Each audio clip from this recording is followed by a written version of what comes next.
Business, a person's occupation, profession, or trade. Connection, a relationship in which a person or idea is linked or associated with something else. Welcome to Business Connection. Each week, our program will offer inspiration to navigate the business world. Information you can use to succeed in any field. And we will help you focus on your goals. Join us now for Business Connection with your host, B.C. Clark. Well, good morning and welcome to the Business Connection. I'm your host, B.C. Clark.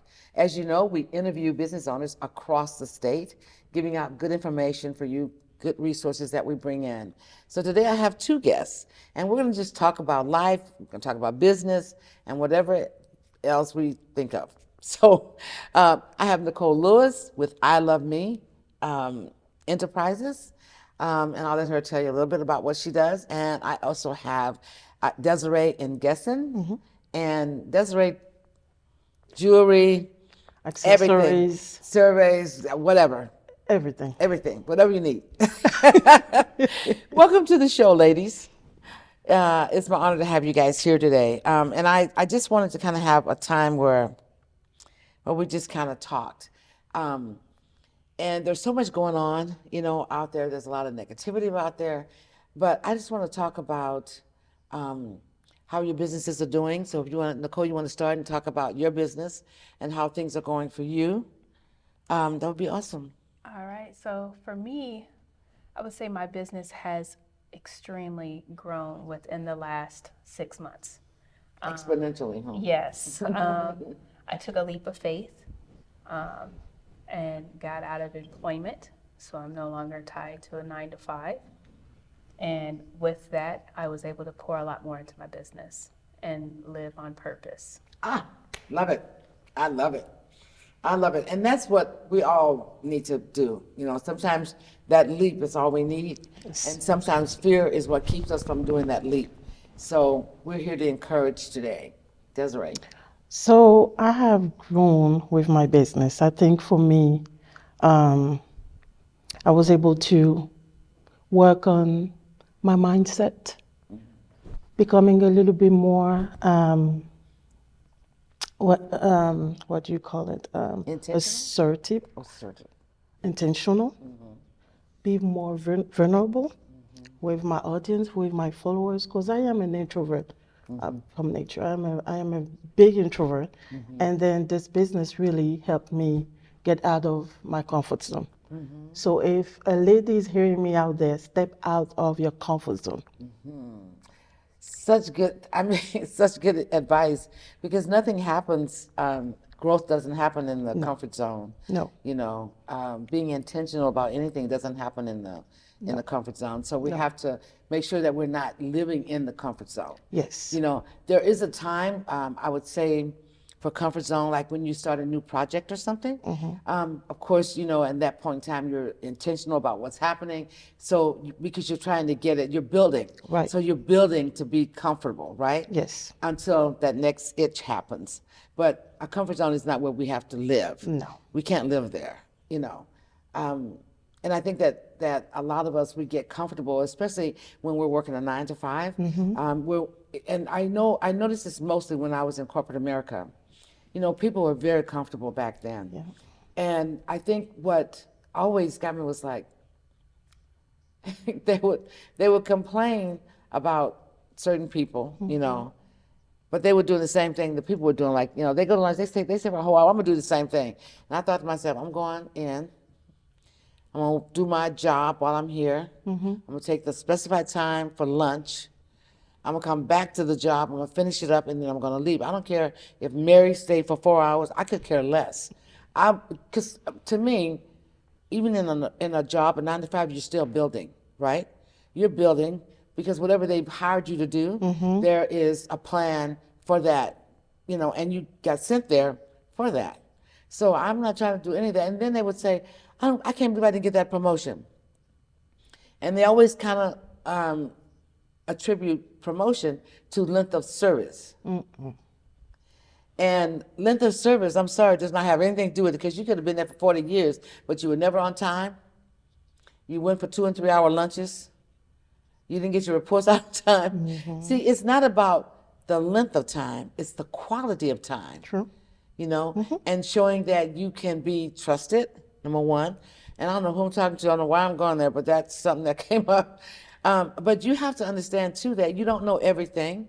That's true. And a lot of people get in these positions and they all of a sudden, they know everything and they can tell you how to do things and they don't even know you, but they're trying to, So I think I say that to understand that there are so many issues today in the everyday job that people have and they feel like they're stuck because they're afraid to jump out. They want to leave so bad, but they're afraid to lose the income, right? And I understand that.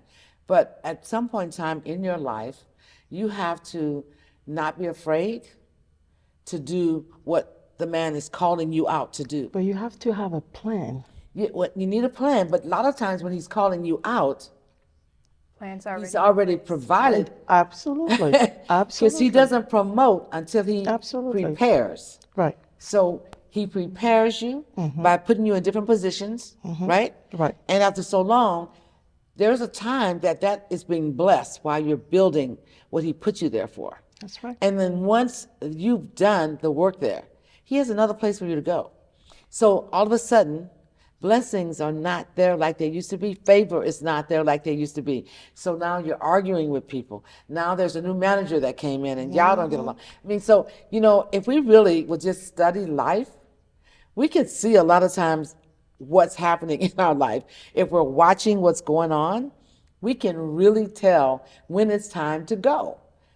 And if he doesn't just come out and say, it's time for you to move to over here like he does with me, he usually tells me straight out, audible voice, I can hear it, it's time.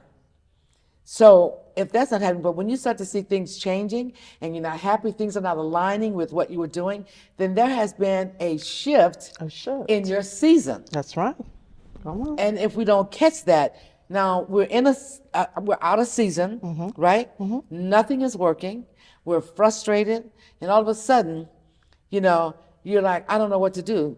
When he didn't give you all kinds of signs, he's given you sign after sign after sign, and we've chosen to be comfortable. Comfortable doesn't bring us the blessings, and once that anointing leaves, you're out of sync. True. So whoever that's for today, there goes. Because that is a true statement. Sometimes you have to know yourself. Yes. Search out what's happening in your life, your work life, your business life, your family life, and try and see, if I'm out of sync, what is it? What changed? And what do I need to do to get back in sync? And it could be a prayer. Lots of prayer. Could be a prayer. Yes. So sometimes, our life isn't going crazy. It's just that we've decided to be comfortable and life is moving on. It is. And so we have to know that we have seasons, let's face it now, I talk about the power of purpose, but if we don't know ourselves, if we don't understand who we are and are able to, make the changes that we need to make as we're growing within ourselves, then we are behind and we're out of sync, and, brainstorming don't even help because you can't think because nothing is aligned. That's true. We have to be in alignment with ourselves. And people talk about, oh, I'm doing workplace balance. I don't know what that is, but I know one thing. If you got him here and you're doing the things that he's calling you to do, you can be in balance. You ain't got to go through nobody to tell you how to go shift the right way or right, because nobody else knows but him, the creator. But what do you think about having role models, though? I think role models And can be really coaches. good because here's the thing, a coach, now a role model is someone you're looking at to Right. be. A coach is someone who's going to be honest with you, who's going to be straightforward with you because they want to see you grow. They want to see you get out of where you are and get to that next level. Right. When I talk to clients, I'm not trying to keep them where they are. Because a lot of times when people come to me, it's that I'm trying to get to this place, but I'm stuck. I need to brainstorm. I need to hear some stuff. And so in that whole conversation, and I pray before people come to me, because I need the Holy Ghost, to kind of guide and direct me. And so I'm by the time they come to me, things just start coming out. It was like, I didn't think about that. Oh, I didn't think about, yes, we could do that. So I think that when you're in alignment with him, that flows right into the gifts and talents he's given you. Absolutely. And so then now you're able to serve his people. We kind of talked about this earlier. So I think that a lot of it is that we have to know who we are and be intentional about understanding who we are. Yes. And then you need to know and make decisions for yourself. What will you do? What won't you do? Mm-hmm. And I don't care what labels people try to put on you. You have to walk away from those labels and have your own label of who you are, because you are your own brand, whether you have a business or not. That was my next point. I wanted to ask you about personal branding, because I think that nowadays, if you want to really scale your business, you have to be able to sell yourself. Absolutely. And it's personal branding. It is. It is. You have to know who you are. You do. You have to know about your values, your belief system, and all that. What makes you unique? Yes. And people will say, well, my business values are. I said, I asked them, what are your values? Well, my business, I said, no, what are your values? And they look at me like, what do you mean, what are my values? Mm-hmm. Very important. And I said, well, for me, I believe in doing what I say I'm going to do. So integrity means a lot to me. Right. Trust means a lot to me. I value honesty. Honesty. I accept people for who they are. When they come to me, I don't prejudge them. And, I listen first, and then I can offer advice or suggestions, right? And then I try to make sure I'm doing integrity in whatever I do. And they was like, oh, I thought that was just for a company. It's like, no, you are a brand. Whether you have a business or not, you are a brand. What do you believe? Right? And so I think sometimes we get hung up in saying, I own this business. And to them, it's the business that have values and all that. But I remember someone, I want to say who is Dr. Martin Williams, he said to me, he said, if you don't honor yourself, you're not honoring God. Okay? That stuck me right here. And I said, well, I was really puzzled. I said, well, how do you honor yourself? I said, I help people. He said, know who you are and do those things that you love to do. You still can honor, do serve his people, but you have to honor yourself. So I had, I had to wrestle with that. In fact, when he gave a sermon, I wrestled all night with it. I was like, how do you honor yourself? And I was like, God, how do I honor myself? But then I got a chance to ask him, and then I was able to, okay, I understand now, But a lot of people don't honor themselves. They're just on a treadmill that doesn't end. It's just, and I was downtown one day. It was right around that time that all the offices, people are walking out, and they come out like droves, like it's steers coming out of all the buildings. I looked at for a minute, and I was at the light, and I mean, it was massive amounts of people coming out, and the Holy Spirit said, can you see this? Can you see this? And I kept thinking, yeah, that's a lot of people going nowhere. And he said, exactly. They're not going anywhere. They come in droves, and they're in a building all day long, and then they leave. Are they thinking about the next level? Are they thinking, you see what I'm saying? I mean, and I was at the light, and that revelation came to me, and I was like, oh, so I took a picture. I took a picture, because I know I'm going to use that again somewhere. But I took a picture of all these people walking. I mean, they were just, it was a moment. And I thought to myself, I wonder if they know who they are. And I thought to myself, how many businesses are not being started? How many artists are not doing what they were called to do? I mean, how many moms are thinking that their career is more important and they don't need kids? It just kept flowing to me, and I was like, whew. And that was a revelation to me that made me sad in a way, because I'm thinking about how many people do that every day of their life, and then one day they go home, and then they're no more. They didn't get to do any of the things that they want to do. And they're not even happy with the They're life. not even happy with the job. That's the thing. They're not Oh my happy with the gosh. life. They're not happy with the job. No. And they know they are called for more, Yeah. but they don't want to move. They're They're afraid. so afraid. It's fear. And let's just say one thing. And I think, I put on two or three fear tours. I can't remember. There will be another fear tour in April. Awesome. And the whole message about that is that fear don't own us. Nope. We have to know fear do not own us. And we don't, if we stay comfortable, we can never get to where he's called us to go. Because I'm telling you, it's always a call on our life. We weren't created for nothing. And there's a journey. So there's a time for us to be in a 9 to 5. There may be a time for us to do this, a time for us to do that. But if we're not aligned, we're missing all the things that we should be into, all the opportunities that could be coming to us. Because I know people right now, they'll say, I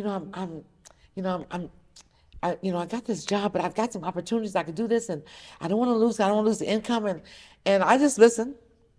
Because they're going to have to want to make that decision. I can't say, well, why don't you just leave your job? I'm never going to say that. No. So I listen.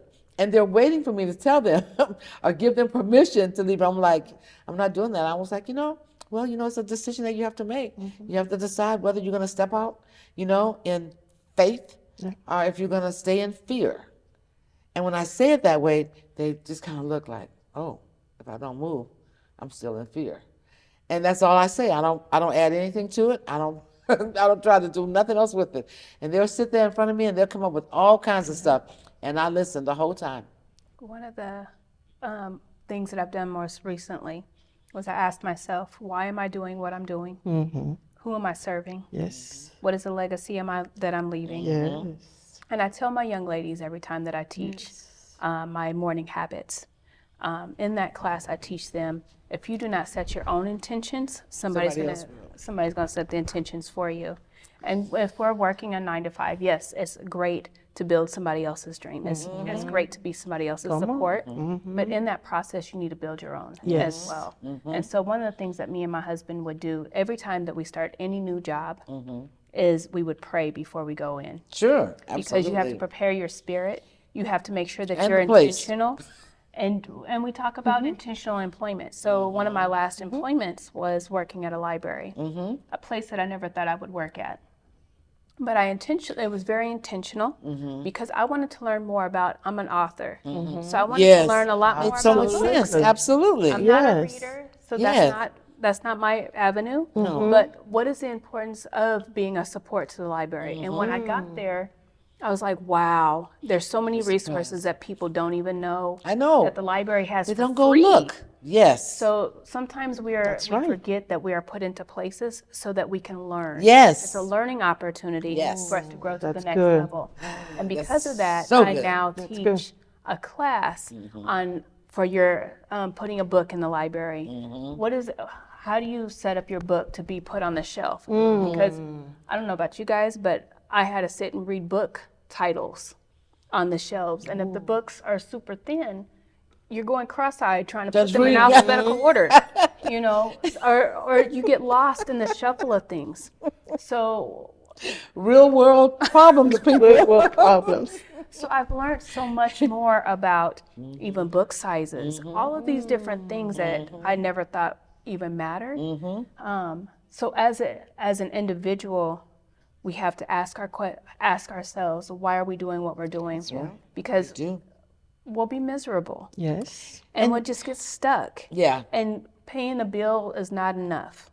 And we learned that through the pandemic. Yes. Well, everybody lost their jobs in a blink of an eye. And so that's why, and not to cut you off, but that's why I think if nothing else, we have to always be looking at that second thing, that next level that we want to go to. The next looking level. What Yes. what do we want to do next? Yes. Right? You can't just sit there and think, this is comfortable, I'm going to be here. Because I know when I left a previous place that I was at, people said, I can't believe you left that good job. And I wanted to say, yeah, I made it good. But anyway, I didn't say that. But I said, and I listened, because, people just say, I can't believe you left that good job. You was helping so many people. And I was like, I said, it was time. I know, but, look how many people won't get fed. And I said, yes, they will. They'll get fed. They will. I said, they'll get fed. I said, because he doesn't move people you know, he has a plan for everything he does. So there's somebody else coming along that will feed the people that need to be fed. Now he has me feeding more people and more organizations. That's my next. And so I don't, you know, I don't make a thing. But I think we have to remember that if something happens, we have to have a plan, okay? There needs to be a contingency plan. So if everything shuts down, Yes. you know, you almost have to become a survivalist in this world. And I say that because not that you're living of the world, but since you're in it, there's certain things you're going to do. Now you're not catering to the world, okay? Because we have a master and we live in the kingdom, we don't have to worry about that. But if people don't, you know, he gave us good sense, a sound mind, right? Power, love. So that means that we're always thinking about what can we do? How can we have a plan in the event of this? We don't know when the next pandemic or whatever demic is going to happen. We don't know. So we have to be always on guard and prepare. So, you know, I take this from my son, and they are survivalists for sure. I mean, they have everything. They are ready. If the lights go out and don't come back on for 100 years, they got generators, okay? I mean, they are prepared because they are, you know, they're believers. And, you know, and the Bible prepares you for whatever is happening. So if you know, and if he's giving you insight, then you need to be prepared, right? You know, they never got any shots for the pandemic. They never got any shots. They just trusted God. Now, they got colds and stuff like that. They did what they needed to do. They were relying on God to heal them. I have no problem with that. I mean, that's you know, part of me. But he was like, why would you sit and wait until something happens? I have a good quote from John Maxwell. Yes. He said, you cannot think your way out of success. You cannot to success or to greatness. Yeah, no. You can't. You have to act your way. You have to move. You have to move. You can't do it. No, you You can't. have to move. You cannot sit down and think that, oh, things will get better. Yeah. Oh, That's just you a know, word. I have an idea, but I'm just going to wait. I'm gonna wait. I have all the resources. Yeah. And John Maxwell said, if you stop, the resources will stop. They will. Because look, people want you to move. Things need to happen. Things need to Every happen. day, things need to happen. have to be creative, And like those you said. opportunities come. Yes. He gives us creativity. He gives us thoughts and things that, like me stopping at the red light, seeing the people coming out, that's a whole speech, okay? That's a speech about being stuck and not being in purpose. I wrote that, okay? Because I'm going to use it someday. Yeah. I know that. He gives us things. You know, I mean, even the opportunities that I would have to create events and come up with different workshops, that all came from him. It didn't come from me. It's because, okay, I'm looking at, you know, things. Okay, I need to do a PowerPoint on this so people can know. The resumption plan. I have to give God all the glory for this, and I know we have just a few minutes left, but here's what I want to say, is that in November, December of 2019, I don't know how it was. I know I had woke up like 3 or 30 something, and I just, you know, I was praying, and then I just got on the computer. I started, I don't know why, but business resumption popped up. And I was like, business resumption? Okay, you know, what is business resumption? So I started researching, and then I found this site, and it was a person in Canada, and I started messaging him. You know, do you have any data? You know, what, and lo and behold, he sent me a 300-some page document on business resumption. It was for the military, for the government. And I was like, okay. So I had to cipher through this to find out, get the parts that I need, that I can do a PowerPoint with, and that's what I did. I actually went through that whole thing.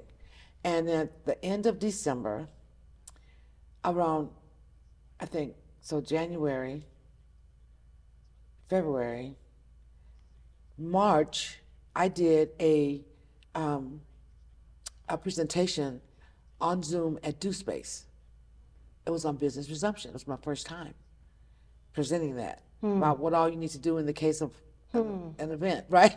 In case of a disaster, is what it was. And lo and behold, who knew it was going to be a pandemic? And so by March, I was doing that full blown. I was doing business resumption.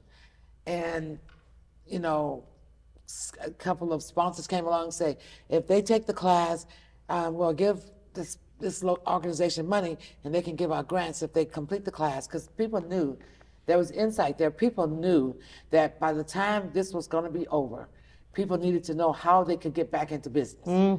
And that's what the business resumption is all about, how to get back into business after a disaster or, you know, something like that. And so, you know, when we talk about business resumption and about being prepared, that is something that not only prepared a whole lot of business people, but organizations to know that there is more that you have to do than just sit and say, okay, well, we had a pandemic, but it's gone, it's not over. And when will the next one come? We don't know. So why not be prepared? So it taught us a lot of things. I don't want to take up everything. We've got about a few minutes left. So give us a point, just one point that you would say to a person that, you know, even just stuck or whatever, just one thing. And I'm gonna have Nicole get one thing. Stay intentional. Just get up. Just get and up. just do it. Just get up and do it. Okay, Nicole? Find your why. If you don't know your why, you're not going to get up. Yes, that's right. Honestly, Yes. if I know for me, if I wouldn't have take the time to find my why, You wouldn't be here. I wouldn't even be in the position I'm in. I would say to make sure that you know who you are and whose you are, Yes.